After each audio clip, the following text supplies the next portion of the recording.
Thank you, everybody, for coming out, and thank you, Daryl, for those great words there. I'm glad I met Daryl first before I saw that movie, because up there he had the sort of Abraham, Jefferson, Jackson, tomorrow is going to be wonderful kind of thing. I just knew if there was corny jokes in his emails, so I'm really impressed.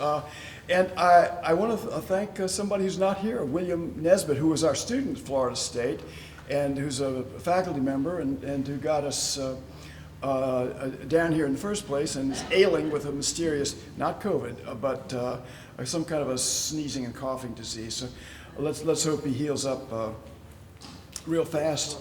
And yeah, we're going to talk about the mind of the writer, but not to reveal how fabulous we are, which we hope maybe that will happen anyway. But to tell you how the mind of the writer is really your mind. It's Michael's mind over there. It's Neil's mind. It's Lee's mind. Where's Lee? I lost her. There she is. And actually, I want to say that it's we know our a former student, Michelle Page, who teaches in the local high school, and who's one of our LVI, because a great high school teacher just makes our jobs, not really a job at all. So thanks to all of those, and thanks to all the people who came. And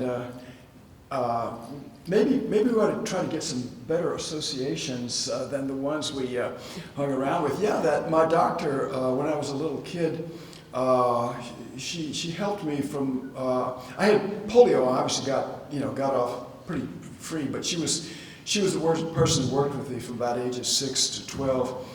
And then she died. She was found in her bed, so badly burned that one of her arms was burned off. But the bedclothes were untouched. Sound fishy? So the theory is that she was killed somewhere else and, of course, brought home. And the house was ransacked to make it look like a murder. And later it was, it was all clandestine, but people who seemed to actually know what was going on were able to trace her back to a laboratory. It was fueled by the money of a local New Orleans doctor who was trying to develop specifically cancer cells, breed cancer cells in mice that they were going to translate somehow to Cuba to wipe out Fidel Castro. And at one point, a cyclotron blew up and it issued such a wall of flame that whoever was near it would have suffered the kinds of things she did. So, and Lee Harvey Oswald was one of the lab workers. So that's that. And as far as Ted Bundy, he did live right down from Barbara at a time when people kept their doors open. Of course, Barbara lived in the kinds of houses that students lived in then, where the rent was like $40 a month, and the houses were made out of cardboard, and there were no air conditioning, so the windows were already open. So it's without a doubt that Bundy walked back and forth, but he had other plans, so we're here today.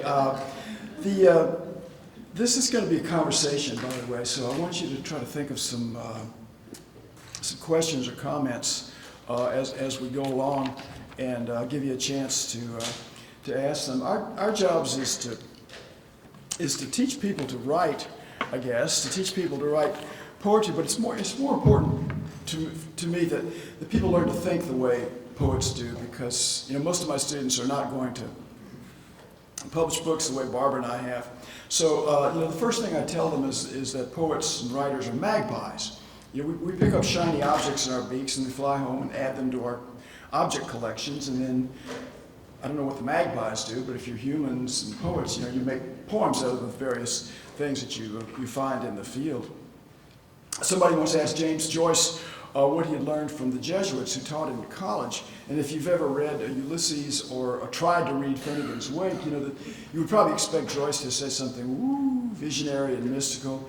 And he said, I have learned to arrange things in such a way that they become easy to survey and to judge. I've learned to arrange things in such a way that they become easy to survey and judge. So that's what poets do. And here's the good news for you. It's what everybody does. It's what a cook does, a chef does when he or she is developing a new recipe. It's what a science. We spend a lot of time at ours is a major research university, so we're always running into and talking to scientists. And, you know, they talk like us, except instead of saying image and line and stanza, they say, you know, quark and neuron and proton. The writer Ted Solitaroff wrote a book of essays called A Few Good Voices in My Head, and he said that a piece of writing is often a person's only way to organize and to some extent comprehend life's fullness and perplexity. Isn't that good? What you write, and of course it works for when you read it as well, works for readers as well as writers. When you write or when you read, it organizes your experiences. That goes without saying. But my favorite part of that saying is that it allows you to partly comprehend them. Because if we all understood all of our experiences all of the time, then we would probably be, you know, like levitating above the earth like yogis. But, you know, partial conversation is pretty darn good. So I'm going to read just a very short poem to you about my life growing up in Baton Rouge, Louisiana. And how that kind of made me into a writer, but again, I want to kind of downplay that. Maybe the kind of person who looks at the way writers do, looks at me at the world the way poets do, and then we'll get Barbara up here to talk and read a little bit of her work. And this poem is called Taking It Home to Jerome. In Baton Rouge, there was a DJ on the Soul Station who was always urging his listeners to, quote, take it on home to Jerome. No one knew who Jerome was, and nobody cared, so it didn't matter. I was, what, 10, 12? I didn't have anything to take home to anyone. Parents and teachers told us that all we needed to do in this world were three things: be happy, do good, and find work that fulfills you. But I also wanted to learn that trick where you grab your left ankle in your right hand and then jump through with the other leg. Everything else was to come. Everything about love.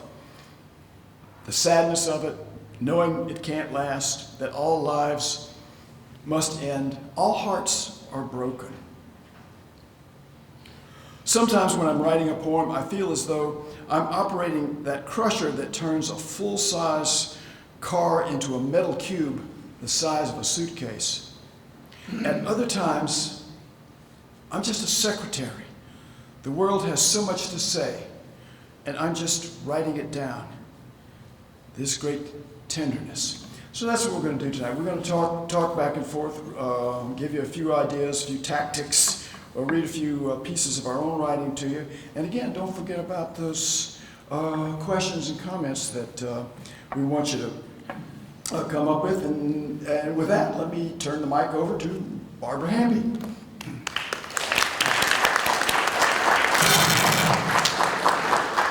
I love those two images in that poem. Well, the one, it's so true with writing. Sometimes a writing project is so difficult, you do feel like you're... We're up. Okay now? Down. Down. The two kinds of writing, sometimes you do feel like you're taking dictation, but other times it's really difficult. So I know I don't have to explain this to everybody here, but I have about 5 pairs of glasses in rotation, and I just wanted to see you at first, but to read I have to put on my other glasses. Oh, there it is. What I like to do is, you know, every poet, everybody has a mind of a poet, but then there are variations too. And I write fiction and poetry, so I really like to think about that a lot. You know, how they're connected. And because I write both poetry and fiction, a lot of times people say, what's the difference, you know? And I had all kinds of explanations, but the closest I could come to it is that they come from a different place. which is kind of stupid, isn't it? What, does poetry come from Kalamazoo and fiction come from, you know, Wisconsin? I don't know. It sounded right, but it wasn't right. And then I went to a reading from, by Margaret Atwood, who probably everybody here knows is the author of The Handmaid's Tale. And she gave a reading from her new book, and then she took questions and answers. And somebody in the audience stood up and said, well, you write both poetry and fiction. Which do you like better? And I don't know if anybody's ever heard Atwood speak, but she's kind of an irritable woman. And she had obviously heard this question more than once. And so she said, well, when I write poetry, I like it the best. And when I write fiction, I like it the best. And then she got herself under control and took a breath, and she said, but her brother was a neuroscientist, and she said she really liked to read about the brain and how the brain worked. And she said that she had read a study that showed that when somebody is writing poetry, it takes place in the brain near to where music is composed. And when somebody is writing fiction, it takes place in the brain very near to where conversation takes place. So I got so excited about this. I thought, oh, if my brother had been a neuroscientist instead of a carpenter, maybe I would have figured this out before. But I had, you know, because they take place in a different place in the brain. And I love a continuum, and so right away I went home, and on one end of my continuum I had conversation, the other music, and then I took all of the literary arts, and they all came together at the middle. And I was talking to my colleague Bob Butler about this, and he called it the Rubicon between poetry and fiction. So prose poetry would be on one side, and flash fiction on the other side. And we decided that there's no difference between the two. It just depends on who's writing it and what they call it, which makes a lot of people nervous, but I like that. But I'm going to talk a little bit about poetry. You know, if you start a conversation, you go to journalism maybe next, nonfiction, creative nonfiction, novels and short stories, and then flash fiction. Cross that Rubicon, prose poetry, narrative poetry, which is longer and tells a story, and then you have lyric poetry and music. So I thought I'd start out by reading a musical poem, a poem that is driven by music rather than narrative, although there are narrative elements to it, because I think that there's something about the human mind that loves a story. If you could have a noun, what do you want? A verb. You want something. You want that noun to do something. And so this poem, the first poem I'm going to read, starts out with that. Let's see if I can find it here. Oh, here it is. But it's a poem that when I wrote it, I didn't quite know what was going on in it. It really, I had a list of words over on the side, and this is something, this poem is written in a form, and it's, you'll be able to tell the end of every line is the same rhyme. It's a K rhyme. I'm nuts about Anglo-Saxon. And so I thought that the K sound was the most Anglo-Saxon, and every line, it has 13 syllables. And then when I was writing the poem, another rhyme came up too. So I don't know, I love rhyming, and this is called Mambo Cadillac. Drive me to the edge in your Mambo Cadillac, turn left at the graveyard and gas that baby, the black night ringing with its holy roller scream.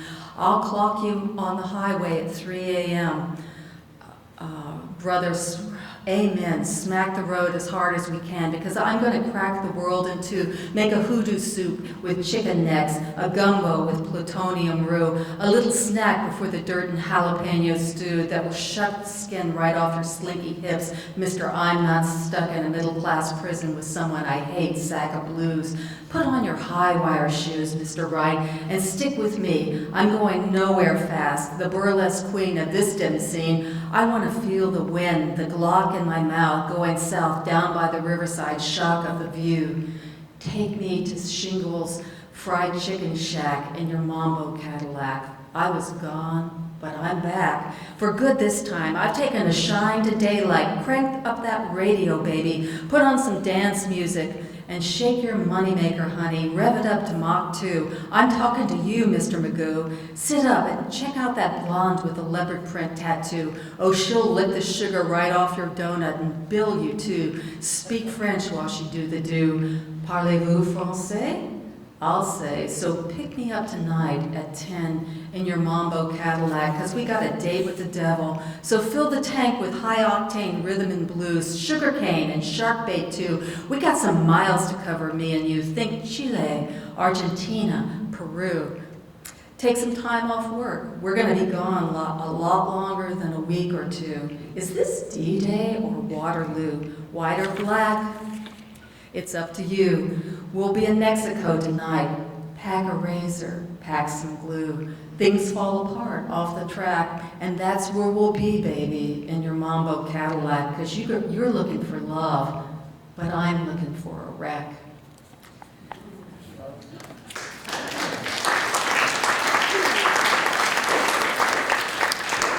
One of the things I always have to say after that poem is I thought it was about a relationship between, you know, a man and a woman.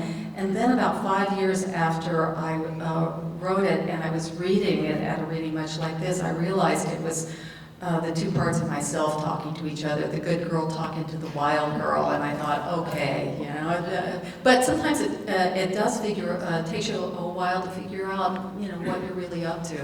So you have to be patient. My turn.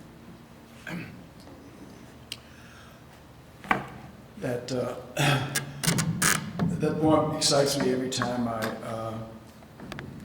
I hear it and read it. Is that from On the Street of Divine Love?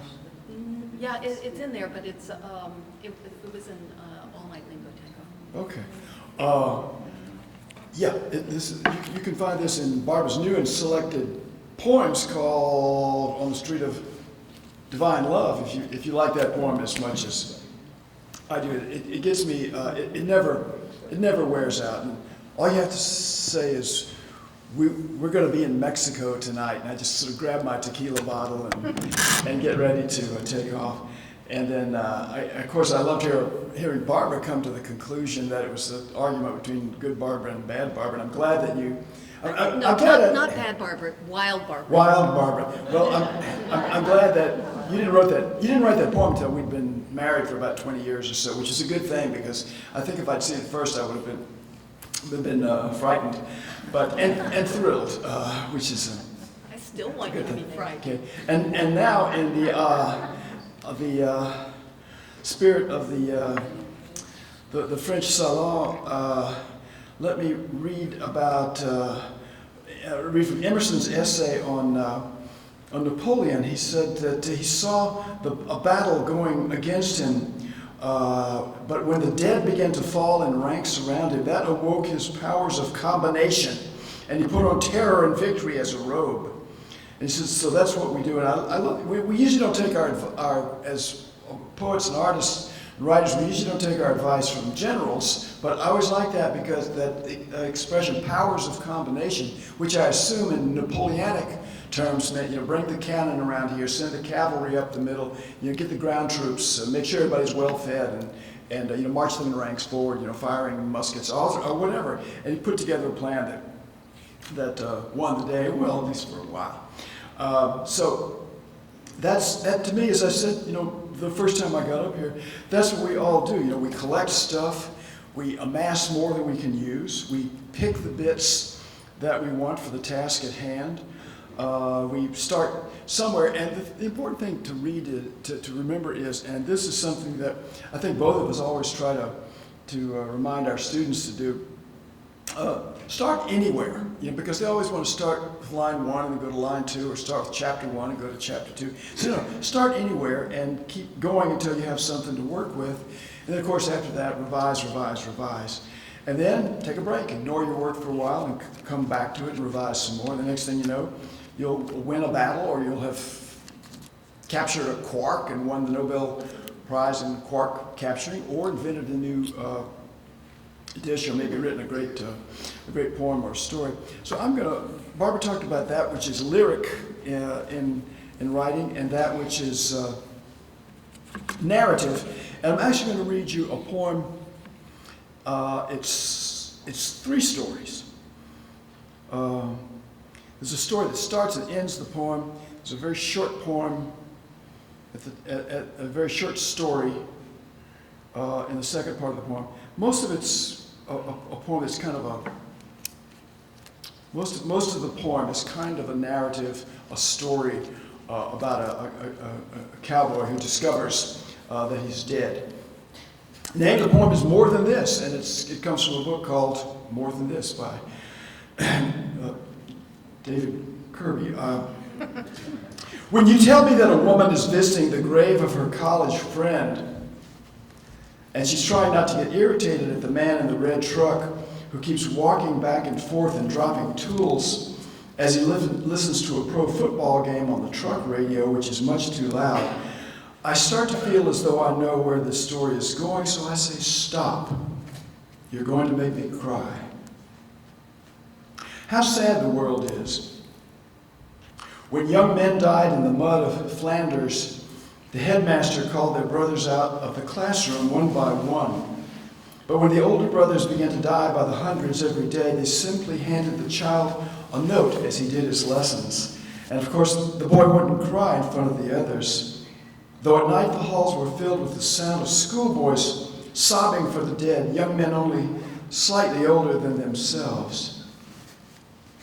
Yet the world's beauty breaks our hearts as well. The old cowboy is riding along and looks down at his dog and realizes she died a long time ago, and that his horse did as well, and this makes him wonder if he's dead too. And as he's thinking this, he comes to a big shiny gate that opens onto a golden highway, and there's a man in a robe and white wings, and when the cowboy asks what this place is, the man tells him it's heaven and invites him in, though he says animals aren't allowed. So the cowboy keeps going till he comes to an old rusty gate with a road full of weeds and potholes on the other side, and a guy on a tractor. And the guy wipes his brow and says, "You three must be thirsty. Come in and get a drink." And the cowboy says, "Okay, but what is this place?" And the guy says, "Well, this is heaven." And the cowboy says, "What's that place down the road with the shiny gate and the golden highway?" And the man says, "Oh, that's hell." And the cowboy says, "Does it make you mad that they're pretending to be you?" And the guy on the tractor says, "No, we like it that they screen out the folks who desert their friends. You tell me your friend can't take it anymore in the cemetery." And she turns to confront the man who's making all the noise, to beg him to leave her alone with her grief. And that's when she sees he's been putting up a Christmas tree on his son's grave, and that he's grieving too, but in his own way. One that is not better or worse than the woman's, just different. The kind of grief that says the world is so beautiful, it will give you no peace. Now that long part about the cowboy, has anybody ever heard that before? You've ever heard that story? A couple of people, yeah. That's what I found that out. That my Barbara Howard told me that story, and that's that. The story about the little boys whose brothers were fighting and began to die by the hundreds in World War I. A student told me that. I never did find the source of that. The one that begins and ends it about the woman who's irritated at the man who's setting up a Christmas tree of all things in a cemetery, and then she finds out he's grieving for his son. That I thought, wow, that's a good story. And these things work out kind of magically in a horrible way. The day after that poem appeared in the magazine, I sat up in my bed like Lawrence Harvey in The Manchurian Candidate, and thought, oh my God, I know where that story came from. And it was in the New York Times, which I read faithfully every day, hard copy in my hand. Times in one hand, coffee in the other. And so I chased it down. The story was told by, it was published in the Times by a woman named Jessica Strasser. So I wrote her, she's a novelist. I wrote her, Miss Strasser, I'm throwing myself on my mercy. I wrote this poem. I used your story. I forgot it, that I remembered. I'll be glad to take it down or credit you or send you the $5 that I got paid for the poem, or whatever you like. And writers they're kind of like. Somebody told me once a French waiter gets along better with American waiters than he would with a French investment banker, because they're both waiters. Writers are actually a chummy group. And she said, "Oh, David," she said, "I love your poem. Thank you. Of course you can have it." That didn't bother me one bit. And she actually said, "Tell me when it comes out in the book, and I'll buy a copy." And I said, "You don't have to worry about buying a copy, because I'm gonna send you one." But anyway, that's the way of starting a story and then stopping it, making the audience wait, and getting something out of it. So how are we doing? How are we doing up here? I do want to talk to you a little bit. In fact, I could ask my new best friend, Neil, that I talked to. He's actually getting a second pudding, if the truth be known. And by the way, those puddings were huge, weren't they? Don't you like a boxed meal where the biggest thing is the dessert? Let's hear it for the caterers. They're great people. But Neil said, what are you going to talk about? And I said, well, I don't know. I'm not quite sure. We got 7 minutes. And Neil, as I remember, you said you were painting. You're about to move to portraits. Is that right? And you want people to write biographies of those who are. Tell me about that. What?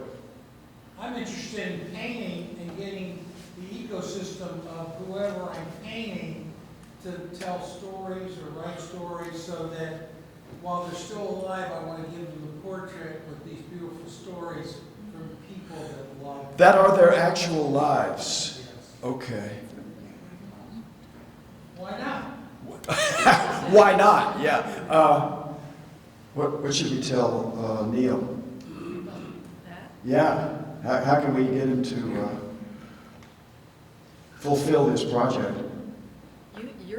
You're the one who asked him.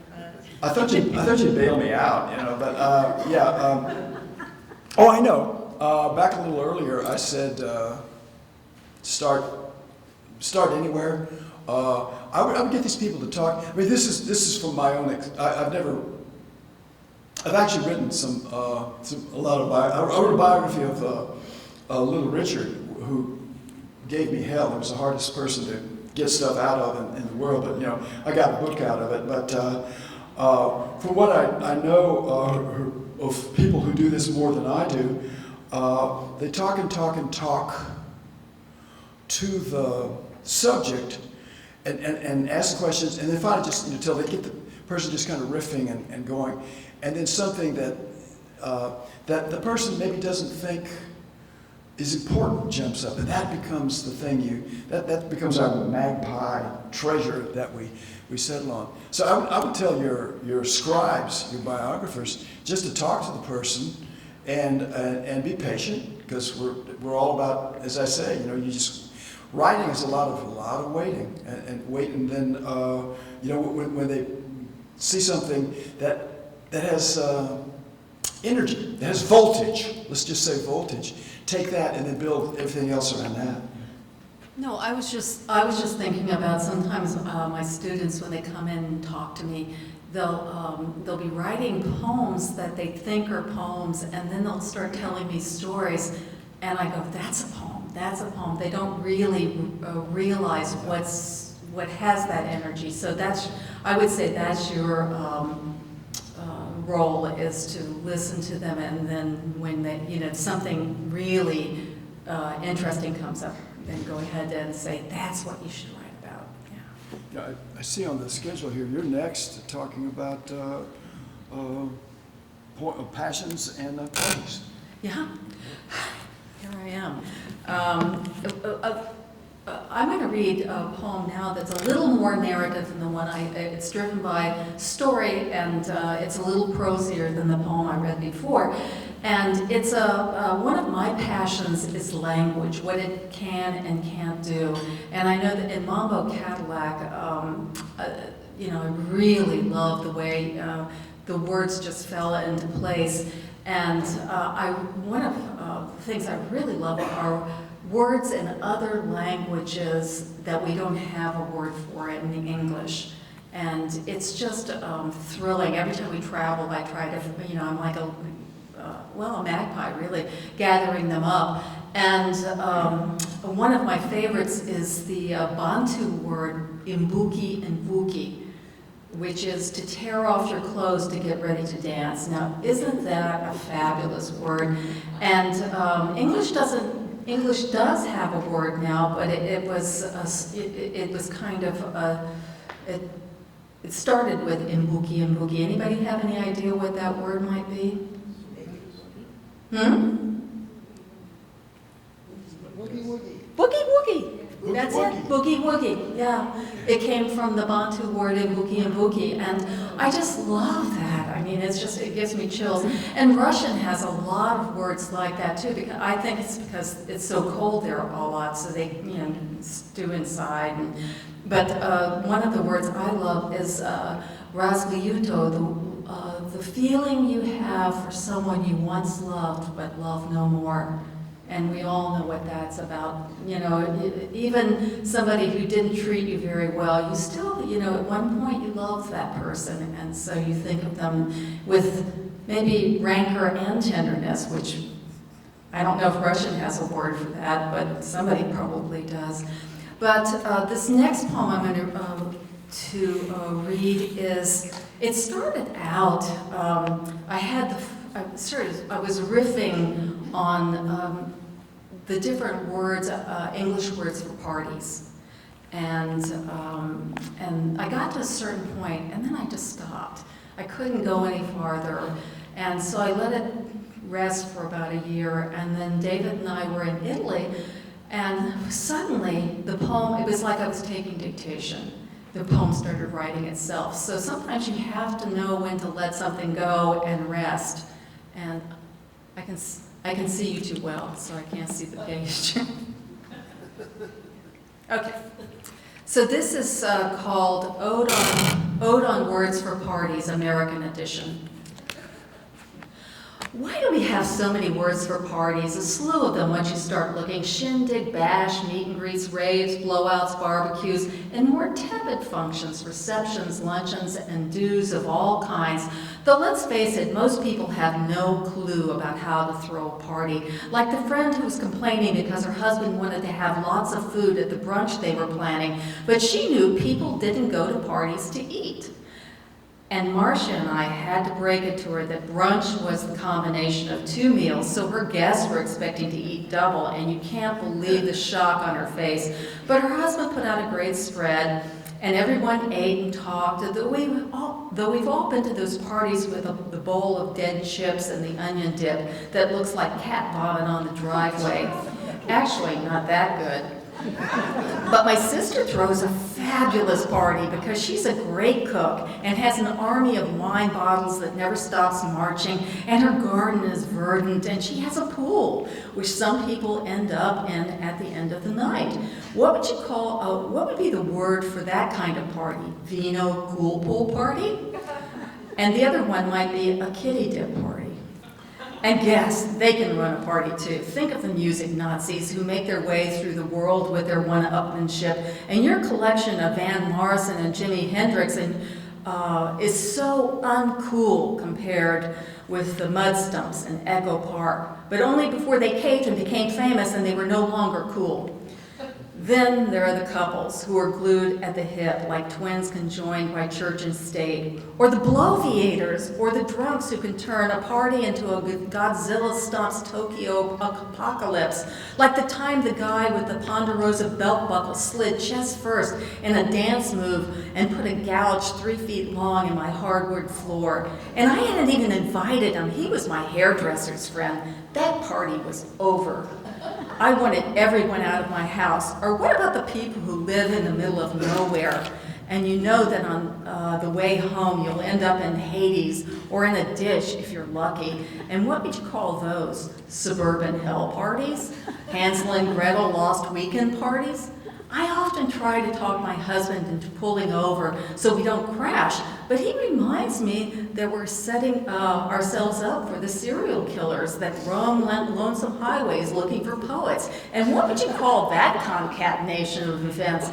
Zodiac after-party stab fest? Post-bash head bash? You can see that when I'm not going to parties, I'm watching way too many true crime shows, which make you mistrust your fellow human beings in the most basic way. And yet, we continue to throw parties, which is an interesting choice of verbs,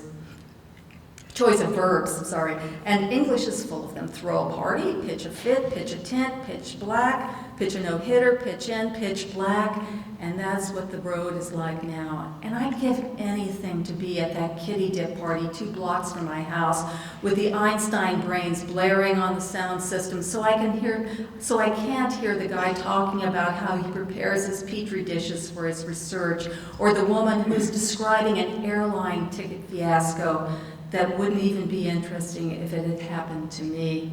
But I guess that's life, a continuum between darkness and mala folla, a Spanish phrase that describes an indifference so profound it can't be bothered with scorn. But I remember one of the best parties ever was a wine tasting put together by an Australian father and son, and by the end everyone was dancing to Tutti Frutti and screaming drunk and in love with the world, and I danced with a roly-poly lawyer named Booter, who I never saw again, and the hangover the next day was a small price to pay for that crazy mix of Little Richard and Cabernet. And there was food, yeah, but who remembers what?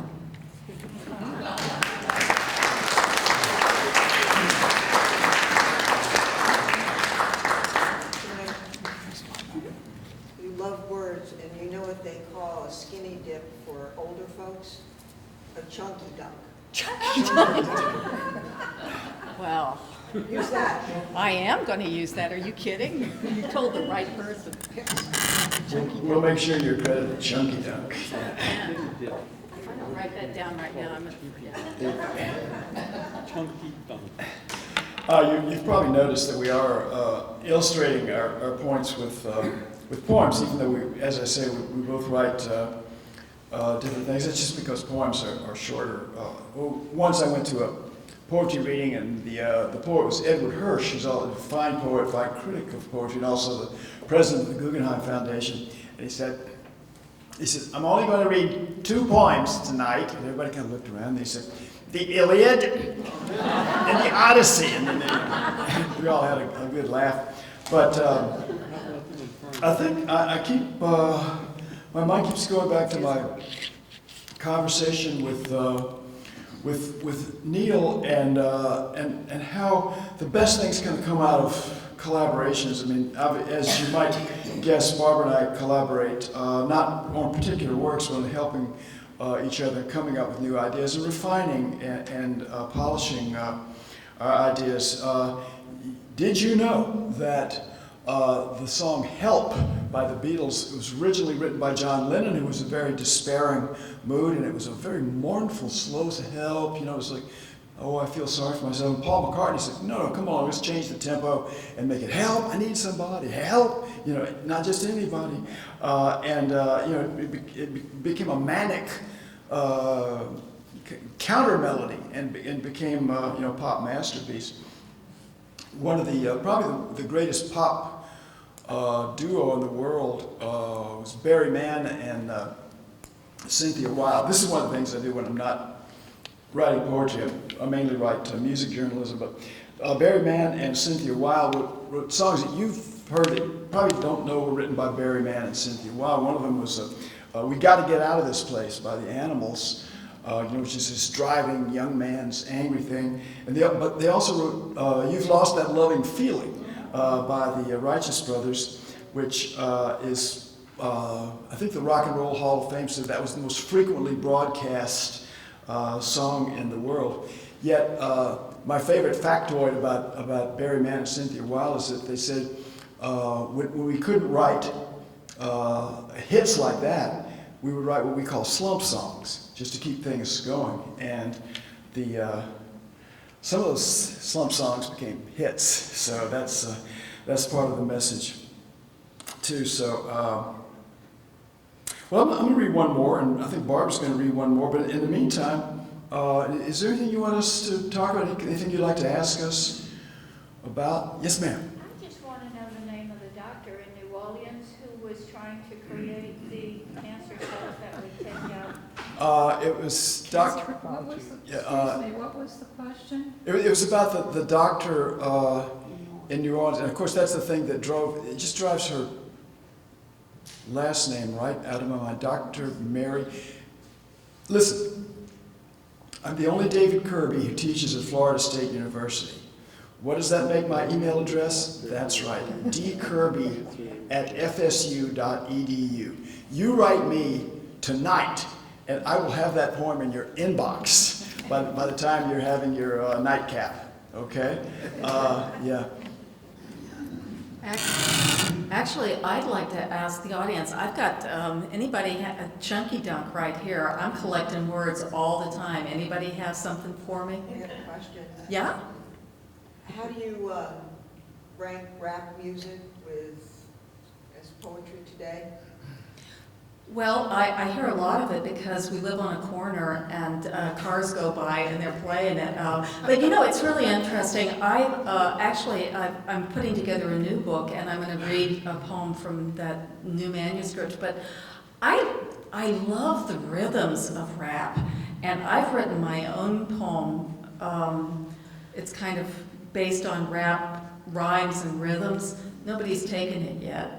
But no magazines have taken it yet. But and I was kind of surprised. What's the name of that song that it was based on? Rapper's Delight by the Sugar Hill Gang? Yeah. Yeah. Uh-huh. Yeah, it's the first rap song, Rapper's Delight by the Sugar Hill Gang. It's also the best rap song in my older white guy's viewpoint. Yeah. What it's about going over to somebody's house and their mother serves food that's horrible food that you can't eat, and it's really funny. And I started my poem, which I don't have with me. I keep thinking I need to learn how to perform it, but it's going to take so much time, and then I'll probably just ruin it anyway. But it starts with a confrontation with. As you get older, you go to stores, and the young salespeople don't really give you the time of day. Have you noticed that? So that's that was the beginning of it. But I think you can make poetry out of everything. I mean, there are a lot of great poets that I don't really go for, and some I do. So, I think it's picking and choosing. But, boy, I love that Rapper's Delight. It's really beautiful. And, I like my poem, too. But as I said, I haven't gotten a magazine editor to take it yet. The rappers rely on what, for reasons I've never quite understood, is a very old French rhyming tactic called feminine rhyme, where the rhyme is on the second to last syllable, like river and giver and liver, as opposed to lake and fake. And I mean, if you listen to rap as we do, there's also a nightclub right down 2 blocks. So yeah, we listen to a lot of rap. It's like that joke. But only in like 5 second. 5-second intervals. Yeah, it's like that joke. My neighbor listens to great music. He doesn't have any choice. It's kind of like that. But so, yeah, I mean, we deal with, with words as opposed to beats. So that, there are the lyrics, which are, very much like, poems that were written 500, 600 years ago, except they might, refer Words, music? to weed and bling. Yeah, but I mean, they have beats and loud drums and, Marshall amps and things that, this is our idea of technology, is this little thing right here. So, there's a real legitimacy to this form, and we try to recognize the legitimacy of everything that comes along. I mean, part of I've emphasized some qualities we all have, whether we're scientists or cooks or artists or whatever, and like patience, looking at different things, starting anywhere, but a latitude of views is fine. I mean, you've heard people say, I don't like country. I don't like country music. And we hear people say, oh, I don't get poetry, or I don't like poetry. And my smart guy answer to that is, that's like saying, I don't get weather. I don't understand weather, And because weather's, it could be rainy, it could be volcanoes tomorrow, it could be earthquakes, it could be a beautiful sunny day in the villages. Yeah. You good? I forgot what I was going to say. Okay. I'll just keep banging away until Yeah. it comes to here. Is it? No, Has it, go has it ahead. arrived No, yet? it hasn't. Okay. And it was there and it's gone. All right. Then, I tell you what, I could see it going through. It was like, it's over there by the puddings, I think, extra puddings. We don't want to wear out our welcome, so I'm going to read one. Barbara's going to read one, and we can talk. We can talk like this, or we'll be happy to talk to you just one-on-one. no, I'm last call for chunky dunks. Last call for chunky dunks. I think no matter what the audience is, most of the people are sort of, well-mannered, well-raised, and reserved. So we invite you to write your slang expressions. And here comes Barbara's question. Yeah. No, it's not a question. It's just that you have to, I think that you can almost love anything, or you just have to find a way into it. So it's finding the rap song that allows you into that world, or maybe I'm working on a poem right now, because when I was a young woman, I loved classical music, but I remember saying, I don't like opera. And now I love opera. I love it, I love it, I love it. And so there was this one person who was in the same body, a lot of different cells at this point, who didn't, who said, I don't like opera. And, I'm trying to figure out how that person became me, who really, really loves it now. So it's, you just have to find a way in. So I think a lot of people say they don't like opera, but There's a bunch of different operas. there are, and then also too musical theater. I was way too cool to like musical theater, but I love it now. And I bless my mother for having all of those LPs of West Side Story and My Fair Lady, and you just have to find a way into it. And then also to become the kind of person who has the capacity to love something like opera. I have a question. Uh-huh. Or question, comment, thoughts. So you can be a good story writer, but there's also being a good storyteller, even in your presentation of your poems. Is that a blessing and a curse, both? Because just like what you're saying, you haven't got somebody to accept one of your stories. Maybe it's not because they're not hearing it. You see what I'm saying? In other words, the way they're reading it is not the way you would present it. Well,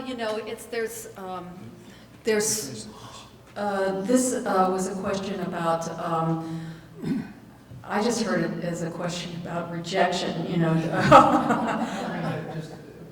I'm saying storytelling, writing, storytelling, telling, You've got to be good at both. Right, yeah. Well, then also too, one of the things that's really hard for my students to grasp is that I'm still rejected all the time by magazines. You have to find the right editor. Sometimes it's difficult to find. It's a lifelong journey. I know that I think editors are your best readers, because they don't want to have sex with you. They don't want to be your friend. they want to put together a good magazine. And so when you find an editor who loves your work, it's something you want to cultivate. But then that's ephemeral too, because you have this editor, you send them or her something, and they take everything you send, and then they die, they get a job at another place, they're fired, and you have to start over with somebody else. So it's, isn't that life? Yeah, it is. And the thing is that you have to, I think, love what you're doing so much. You don't care. I mean, I really love to have a good publication, but not as much as I love the act of writing and gathering all those little bits together. That to me is the real pleasure. So yeah, success is, having somebody like your work is really wonderful. I don't want to minimize that, but the process is, I think, beautiful in and of itself. I think it's a really good question, by the way, is how, Yeah. how does the story, how does the piece of writing get from the person who creates it to the person who accepts it, which is going to initially be an editor, then after that you hope lots of readers. And I think tonight's theme, which I didn't plan on, it just seems to be bubbling up out of our conversation here, is collusion or cooperation or teamwork. I'm reading a wonderful book right now. It's about the youngest scientist to win the Nobel Prize in Physics in 1933, Paul Dirac, D-I-R-A-C. And those guys did nothing but work together. The chapter I'm at right now, Werner Heisenberg, who came up with the uncertainty principle, sent a paper to Dirac and said, "Is this right?" And Dirac said, "Almost," and then he added like 60, corrections to it and said, "Why don't you call it the?" So we wouldn't have.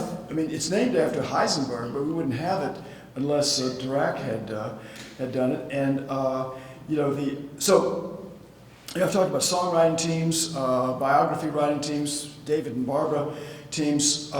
We also cooperate when we just read and take from others. I gave you my big example of theft when I took that story by Jessica Strasser and made a poem out of it. And I guess maybe I should fess up and say I like that. It's a lot easier. Don't you think it's easier when people do your work for you? You don't have to work that hard. You just have to kind of shape it. And so this is actually a story. This is going to be my last poem. These are uncertain times, but as I keep telling my students, hey, listen, all times are uncertain. So I'm going to close with a little short one here, and then Barbara will have one more for you. But I read somewhere that George Shearing, who was a renowned jazz pianist and was as blind as he could be, was getting ready to cross an intersection, and he was asked by another pedestrian for help because the other pedestrian, that's right, was blind also. Poetry is full of uncertainty these days, and for good reason. Jazz pianist George Shearing was waiting to cross a busy intersection when a man with a white cane tapped him on the shoulder and asked if Shearing could help him get to the other side. Shearing himself was blind from birth, but as he tells it, he wondered, what could I do? I thought a moment, and then I took him across. It was the biggest thrill of my life. Friend, we need each other. Give me your arm. Let's take one step and then another. Let us go line by line, stanza by stanza, poem by poem. These poems of mine or yours, it doesn't matter. Something better awaits us, something much better. The novelist Arundhati Roy says, another world is not only possible, she is on her way. On a quiet day, I can hear her breathing. Friend, let's go there. Okay, Barbara, take it on home to your own.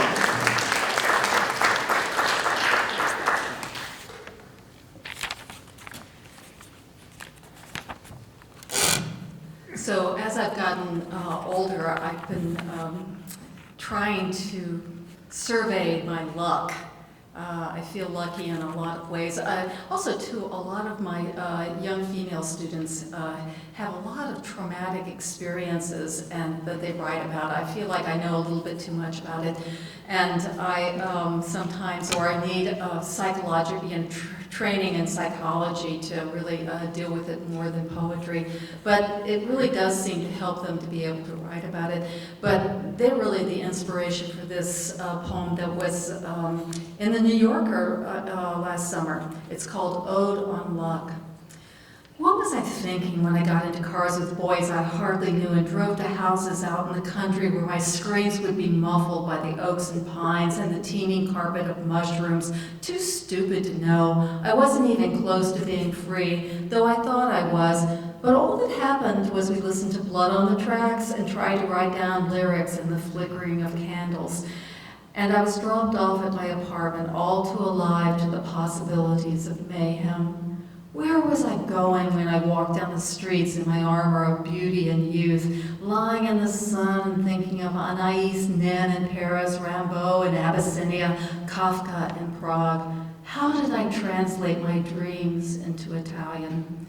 Not by planning, that's for sure, because I had no plans unless you could call reading a plan, or daydreaming a plan, or making soup a plan. So if I could ask Lady Luck what was the secret to wooing her, she might say not giving a fig was a big part of it, but also being happy with a stack of books and infinite cups of tea, or watching all those bummer foreign films like The Marriage of Maria Brown and Last Year at Marienbad, throwing the tarot 100 million times to see what was going to happen in the future when it was going to happen anyway, or visiting psychics who were canny in the extreme, figuring out pretty quickly that when they told me I was going to have 2, 3, 6 children, the look of revulsion on my face meant this was not my dream come true.